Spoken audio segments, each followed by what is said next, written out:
Okay, why did you decide to start it? I'm not prepared! You're going to Edity's house anyway. Hello everyone, welcome to According to Karen B, and this week's vlog, which is going to be support systems in a nutshell.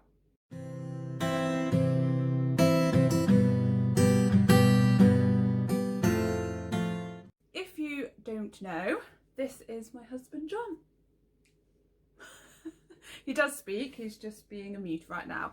But I wanted to do this video with him because obviously he's like my main person in my support system, because obviously we're married and we live together, so therefore a lot of responsibility for looking after me and my mental health is on him. After the dog. Yes, the dog, yes. She does quite well as well, actually, to be fair. So yeah, I'm going to explain a bit about what a support system is and I guess give some advice on what it's like to actually look after someone with a mental health problem and, you know, I guess the stresses of it and all that kind of thing, and also what it involves as well. So first off, what is a support system? One of those like bra things with all the wires. Anyway, a support system is a group of people, either friends, family or professionals, that help keep you healthy basically and support you in your mental health and yeah, and kind of, I guess, look after you. A brain bra. A brain bra, yes. Check your notebook. Yeah, I'm reading my notes to make sure I include everything. So why is it best to have more than one person ideally in a support group or support network? And I guess it's not just for mental health but also for physical illnesses as well, that you may need a support group to help look after you. And I think personally, I don't know whether you think this, but it's a lot of pressure for one person, isn't it? And especially with, obviously you work full time. So I work part time and I'm here on my own a lot. And obviously if I phone, the first person I phone if I'm in a crisis or anything is John.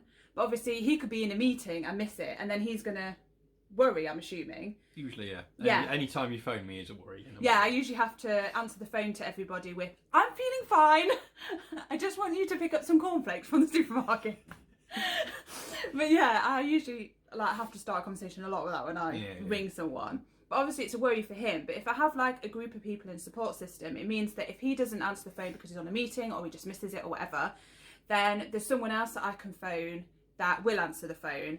And then usually once I've found somebody who'll answer the phone, at the moment I used to go to my sister, but we won't go into that.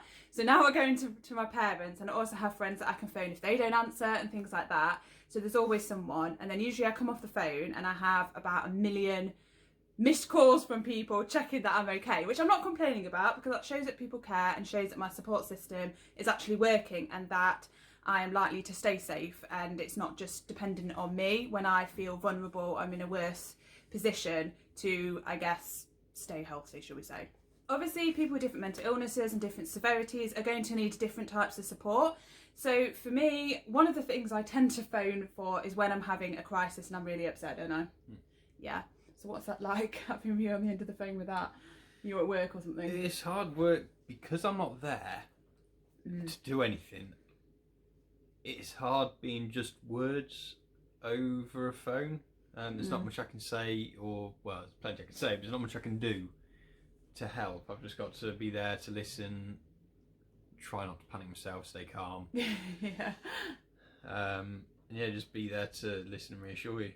Yeah, and there isn't really, when I phone you, there isn't really much more you can do. And I'm phoning really because I'm worried about being on my own and I want someone to talk to. So I'm doing I do tend to phone, like I do tend to sort of go over it in my head when I'm going through like a crisis. I just got phone John or phone my sister in my head going round. Like when I was at work on Boxing Day and I was upset, I was in there and I started crying and I literally in my head was like, I need to phone John. That's basically all I really think about. Like I know that I need to phone one of them because I need help and that John's like my safe person. So I know that he'll keep me safe, and I guess because he's like home. Solid. No, but home's like, it's not so much a building, is it? It's more like a feeling. Yeah, it is. So you feel safe and you feel protected or whatever. And so you're kind of that person for me. So I feel safe, even if you're just on the other side of the phone. Yeah, it's true. You're the person I feel safest with. Yeah. So that's why I usually end up phoning you or whatever. It's like I said at work when they took you into the back to get for me, because on Boxing Day John was off, obviously, because you know, office worker, don't work Boxing Day, but because I was working in a shop, I work Boxing Day. So I got distressed near the end of work, and it wasn't like a major distress because it was I've got tablets, so it took the edge off it, so it wasn't really bad. I wasn't like saying things like I don't want to be here and various things like that, or I can't do this anymore, because I say that a lot, don't I, when I'm having a bit of a crisis, and I'm usually in floods and proper floods of tears, not just like a couple of tears because you've seen something sad, or it's proper sobbing, isn't it? And yeah, things like that. So the only time I've ever cried like that is when I have a mental health thing. But anyway, so yeah, so then I phoned you. I went in the back. I phoned. You having a yawn? Yeah, didn't get much sleep last night. Storm, whatever her name is going Sierra? on outside, Sierra. So we didn't have much sleep last night. So anyway, so I phoned John, and John was at home, obviously, and I was like, oh. And so he talked to me for a bit, and then he came to pick me up, basically, didn't you? And so I didn't have to walk like in floods of tears, because no one wants to do that. That's the thing. You don't want to. That's the other reason I phoned John, is because I'm like, I need to be picked up, because I'm not walking, getting the bus in floods of tears and just feeling like I'm not really in control of the situation. You can feel a bit odd when you ring me to say, come pick me up. I'm loitering outside a staff entrance. Yeah. Not looking great, I've got to say. If somebody picked me up on CCTV... You were like, you're dodgy. You know when you close your eyes, you can see the ring light repeated? Yeah. That's really weird. I'm trying not to look too much at that. Cause yeah, well, I didn't think I was. I'm looking at all the little sparkly things in your eyes. Yeah, you can really see the sparkly look. Yeah. Sparkly. Can they see in the camera? I don't even know. Yeah, you can. Anyway. You can see right over your nostrils. Did you? No. Oh. Anyway, so what was I saying? Oh yeah, so he came to get me, and my manager, I said that I wanted John, and I was like, because, you know, I said something like he's my safe person or something, so they went and got him, and you came in, didn't you? And I like calmed down when he was there, so he was probably like, what was the point in all this, because he clearly fine. Yeah, I was a bit like that. I did. I walked in, there were two women sat there, your store manager and the girl, and I thought, she's gone to get a coat, why am I here? Yeah, so yeah, but anyway, I felt better. That's what I was trying to say. So another thing that I might need help with is dissociation, which is a new thing for us both, isn't it? Or a newer thing for us both. I think it's a bit of a work in progress. Yeah, you could say that. Supporting me during that. Yeah, like you kind of left me in the range the other day. I completely forgot that you're supposed to be looking after me. Because basically with the dissociation, it can happen at any time. It can happen all of a sudden. So I might feel like I'm okay, and then suddenly I'm really not, and I'm like, oh my God, I'm going to dissociate. And obviously that was the dog, by the way, sneezing or something in the background. If you heard that. Hacking up. Lovely. So yeah, so it can literally just happen all of a sudden. And obviously when I'm in like a shop or somewhere on my own, it's not a great thing to happen, because I sort of stop and I need to sit down usually. I feel like I need to sit down, and I close my eyes and I'm literally like this. And obviously people are in the middle of a shop, people are walking past and can be like, oh my God, is she okay? Or think I'm drunk, or you're right, Molly. You always gate crash in my vlogs. I'm going to be wanting to know if I'm okay, and people generally start to panic because I don't respond when I'm disassociating. And obviously I'm vulnerable because I can't really sort of see everything that's going on and sort of react to things, and I'm not really sure where I am and stuff. So I'm obviously feeling very vulnerable. Like I don't feel scared during it, but I know I am vulnerable because I can't react to things as I would normally do, and all those kind of things. So I need someone there really. And also it makes me feel less self-conscious having somebody I know there. You feel less stupid standing in the middle of the shop doing this. Then, you know, afterwards, at the time I don't feel stupid because I'm just like, my mind's gone somewhere else. But obviously I do feel stupid afterwards if I've been on my own. And you can't always just leave and somewhere, because I can't figure out how to leave, if that makes sense, because my brain's not in connection. So I kind of, even if someone says to leave, I need to trust the person I'm with. Because I do automatically when I'm in that situation, when I'm disassociating. So if they take me outside, I will literally just go where they take me. And yeah, and if I get stuck, I need water. And but John keeps asking me, do you need water? I can't communicate. And I'm like, it's easy being support network. No, but to be fair, I'm quite open with telling you when I'm better what I need or what I think I need when I'm in that situation. But when I'm in the situation, I need you to take control. Yeah. Because I can't tell you I need water. Obviously, water's not going to harm me. So if you're not sure, if in doubt, just give me the bloody water. Because it's not going to harm me. I'm always is swearing on here. You have to press a thing saying not for kids now, or for kids on YouTube. Yeah, which since I swear a lot, I suppose it's not really for kids. No. But yeah, anyway. For that. Huh? Nothing. Oh. So anyway, yeah. So with the dissociation as well, I do kind of need help. It happens quite a bit at work as well, and there's a manager specifically there who I seem to do it a lot in front of, and she helps me a lot, which is useful because again that takes the pressure off the support network and stuff for you, because you know that I'm going to be okay when I'm at work, for instance, so you're not worrying so much. No. And I'm assuming you worry quite a bit. God, it's really dark in here. You can't tell because of this ring light. It is literally pitch black. Looking out the back window. Yeah, it is chucking it down the rain. It's nasty. Yeah, I don't think you're going anywhere today, Molly. I'm sorry. No W's. We'll play with you. No W's. Yeah, I'm sorry. Yeah, so do you think it takes off some of the pressure knowing there are other people to like look after me if you can't for whatever reason, like you're at work and stuff? No. Thunder! Yes! The dog's thunderstorm. gone mad. I'm just letting the dog out. Back in a minute. Hey, what's going on? John's just watching. It's literally, it's hailing and raining, and it is going diagonally across, and there's just random things flying through the air, like bits of rubbish and stuff. It's so windy and wet, and it's thundering. I know. Molly went outside and was like, no, I'm coming back out. I'm not doing my business. I don't think she'll mind not going for a W today. If it's No, let me come.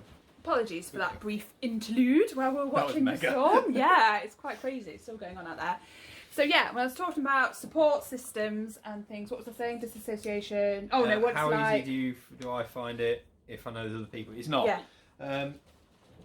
It's hard to explain. It doesn't matter whether there's any other people or not. You still feel solely responsible for you, or I feel solely responsible because for you. You love me. Because you're my husband. Yeah, actually, yeah. Because I'm your husband, I'm supposed to be the one that looks after you and things. We're supposed to look after each other. We do look after each other, but I have that old mentality. I know I shouldn't, but I am the responsible one. I'm the man, the husband. I'm the one that's supposed to be like the rock. And I know it's the old way of looking at things, but it's just the way it's kind of ingrained in me now. I guess. So even knowing that you have other people, it doesn't enter my head because I'm supposed to be the first one. True, but at least you know that I'm safe because there is going to be someone else who's going to pick it up, because they have before, haven't they? Like my mum and dad very rarely don't answer the phone, but they're very good at going on holiday when I'm going through a proper crisis. It's not their fault. They just happen to obviously book a holiday, and then for some reason it coincides with the crisis quite often, and so they're not always on point, I suppose. But even when they're not there, I've got like my friend Alison. She's good. She's popped round and done all sorts, hasn't she, when it comes to that, and she quite often messages me when she knows that obviously I've had problems and things like that. So there is other support groups, and I just think it's important. I know it's not always good for everyone, that not everyone has that kind of support network, but it really does help if you do have one. Sorry. So I know when I was a teenager and I didn't have a support network, it was so much harder to go through the different mental health problems by myself. And I know that I'm here purely a lot to do with myself. I've got this far, but it makes the mental health problems so much easier, I guess, when you have that support. It makes it easy to get through it. And I guess something to counteract the constant things that go in your head, sort of like, that no one cares about you or whatever. It's kind of hard for the depression and that to say that to you when you've got people phoning you checking that you're okay, or on the other end of the phone when you're going through a crisis. But the only problem is, I find sometimes, is you then are going, I'm such a burden, because he's trying to go to work and I'm phoning him in distress and he's like, I've got stuff to do. And depression and that does tell you that you're a burden, people are better off without you being here, they can get on with their lives and stuff. And that obviously, especially, I know that John has to do a lot of it because we live together, so he's the one that's around more and stuff. Is this going to be a child safe one? No. Oh good. Which is bollocks. Because it's not a burden, that's life, and that's what you do for those that you love. And there are times when you may think you're a burden, but then there are times I think of myself a burden. People, it's not a burden putting your needs on somebody else, because at times those people will need you as well. So yeah, it's true. That's just life. No, it's true, but I think I end up... You listening in there? I think I end up leaning and needing people more than other people need me. And I think sometimes people feel like they can't tell me stuff or things like that because they're, oh, she's got too much to deal with already, or they think that because I have these problems, I'm weaker and can't cope with too much bad news and stuff like that, which means I don't get to find out about what's going on. And I think that puts more pressure on people, because in actual fact, I quite often can cope with bad things better than other people who don't have mental illnesses, because it's just kind of normal for my brain. So when something bad goes, my brain's already telling me it's bad anyway. So when something actually concrete does, it's like my brain's already planned for this because my anxiety, and I'm like, it's fine, I'll be fine. But also a lot of the bad things that happen are not actually as bad as some of the things I've gone through. So I have something to measure it against, if you see what I mean. Because it was quite a while before I went, when we had the whole miscarriage, all that stuff, all that horrible stuff that was going on at that time. It was quite a while before I went, now I think this is actually now worse than when I was a teenager. Didn't know. It was quite a while before I was like, no, now it's worse.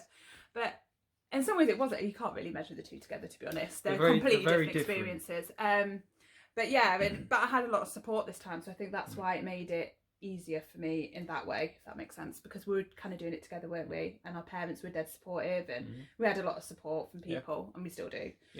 So yeah, that made it more helpful or useful.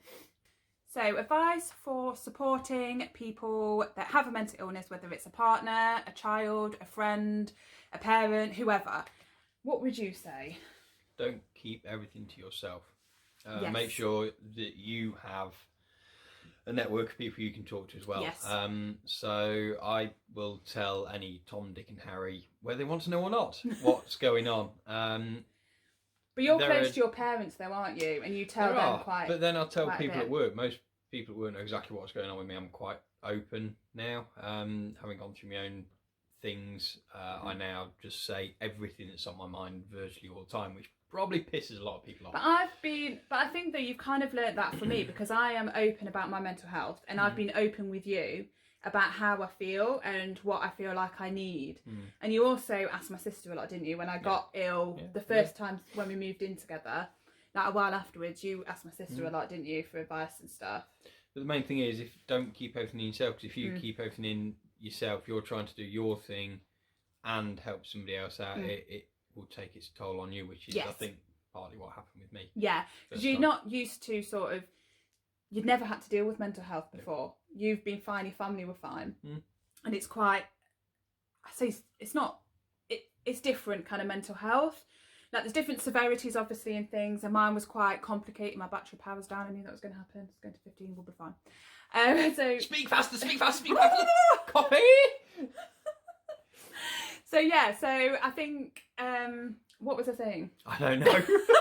You didn't know, I guess, how to deal with mental health because you'd never really had that. And obviously there are different levels of mental illness, and I think a lot of people put everything under a broad spectrum. They say anxiety like it's all one big thing, but there are different levels of anxiety. And I had someone recently speak to me saying, you know, they told me before they had anxiety, and now things have got a lot worse, and they just like, they were like, I thought I had anxiety before, but I didn't know what, like, I didn't. Compared to this, it was like nothing. And it's true, there are different levels. And obviously because mine as well is to do with trauma and abuse, it's more complicated because of the PTSD and stuff like that. That obviously affects a lot of different things in my life and randomly, so that makes it a bit more complicated, doesn't it? And you know, it's a mental illness that a lot of people don't talk about. And again with the dissociation, but it is important. Like, it is hard supporting somebody with mental health illness. It is hard work. I know it's hard work. Like, admittedly, it's harder being the person with the mental illness, but it is hard work also being the person supporting it. So it's important that the supporter has supporters as well. And there are other people. If you don't have people around you, like you don't have husband or wife or whatever, or you know, family, you're not close to your family or whatever, you know, there are charities and things such as Samaritans that you can phone for support. There's loads of things, and I'm going to link loads of different sites down at the bottom. Calm for men, and there's loads of different types of support and advice that you can have. And there is support groups as well, like anxiety groups and, well, support groups, pretty much anything, PTSD support groups, all sorts of things. There's ones based just for men and there's one based just for women as well, if you prefer that. You could just do a search on the internet Google for it. mental health help, Yeah, and it there's comes so up much with stuff. lists of people that you can ring, Yeah, helplines, etc. phone your you can go to your doctor and ask advice there from a doctor or a nurse, because they can link you to some local stuff as well. But yeah, there's also things that you can go in person, there's things you can go on a website, but there's a lot of support for people who do look after those mental health problems and physical illnesses as well, because obviously, as I said, it is a strain, and you can't support someone if your mental health isn't great.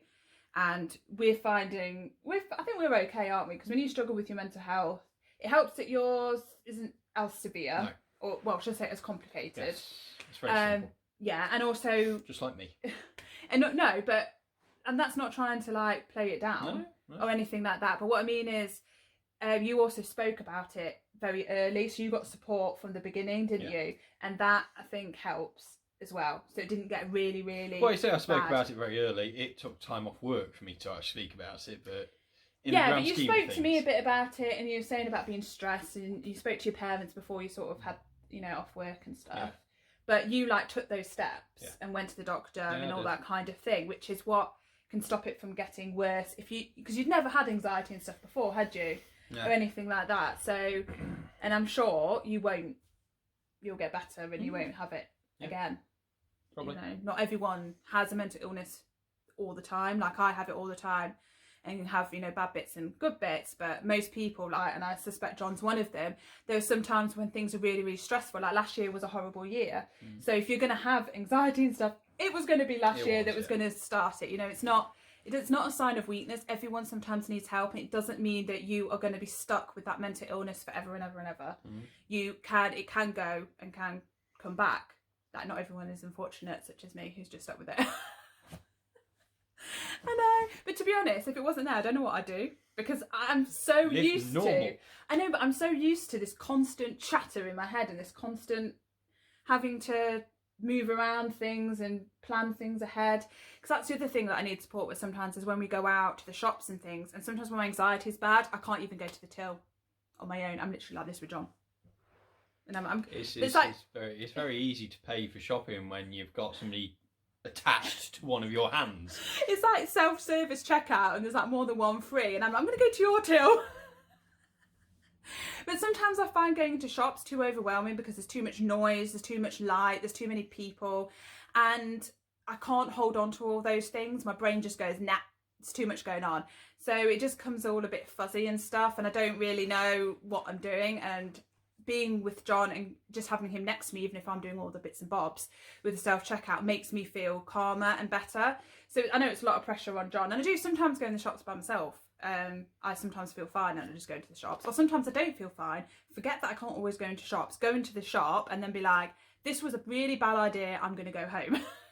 Because that's the thing I have. I think I can do absolutely everything as normal, especially at the moment. I plan things and then I realise, oh, I need to actually plan this properly, because there's a lot of planning goes into going out, leading a normal life with mental health. I'm supposed to be going out with some friends, aren't I, next weekend, and I was like, yeah, this sounds great, and then I realised that actually I'm very likely to disassociate and that nobody knows what that is or what to do. One of your friends is very good with mental health anyway, having had a bit of it herself, and she's very accepting of everything that we've been through, so she will be good with you. I don't think it's that. I think I'm more worried that they're going to panic about it, because they're going to panic that I'm not responding. Yeah, they will. And I feel self-conscious, because then it kind of draws attention to the situation. Because I was like, oh my God, you okay? And then afterwards I'm like, oh, they have to go through it to understand what it is. Because the first time I saw it, I bobbed myself. But now everyone I'm just kind of used to it. It just happens. So they have to witness it to understand. And I do usually tell someone, because I can feel when it's coming, and I'll go, I'm about to dissociate with John, I'll say that. Other people, if I'm not usually with them, I'll go, don't panic. Because that's literally all I can get out in this most succinct way of saying I'm not ill, because I think people think I'm going to faint and stuff like that, and obviously they panic about it. But anyway, is there anything else I feel like we need to cover on this vlog? Probably, but I'm sure it'll come out in future vlogs. Hang on. I've talked about the things that I need help with my mental health and how you have to support me. We have asked what it is like to be a main supporter. And we've done the advice for people trying to support, haven't we? I've got really thin lips. Yeah, I think I had to grow into mine.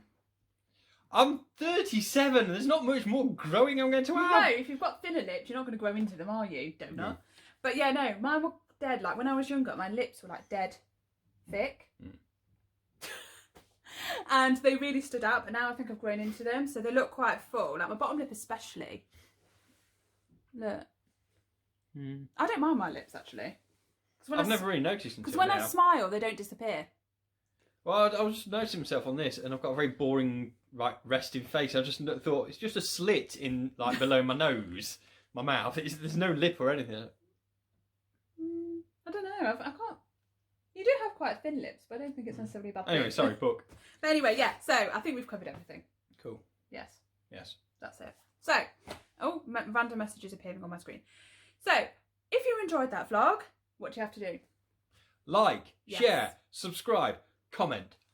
Oh yes, comment. Oh, I don't usually People say always that. forget comments, but comments work in the algorithm. The more comments you get, Yeah, better. you're right. You're absolutely right. So even if you're going to write a message, one message per word. Oh my god, so I'm gonna be like the. And I challenge you to do it before anybody breaks up your message. I'm going to do it on this video. Yeah, he's going to do it. It's just going to be him in the comments, like commenting one word for this really long sentence, quoting Shakespeare or something at the bottom. Okay, I've given him ideas. So anyway, thank you so much for watching, and I'll see you next week. Bye!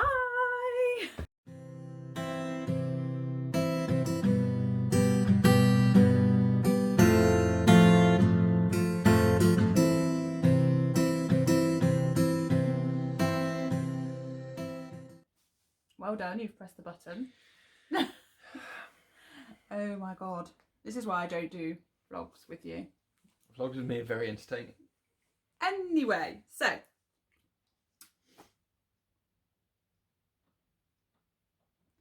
And I know you're doing stuff. I can see you like out the corner of my eye. Anyway,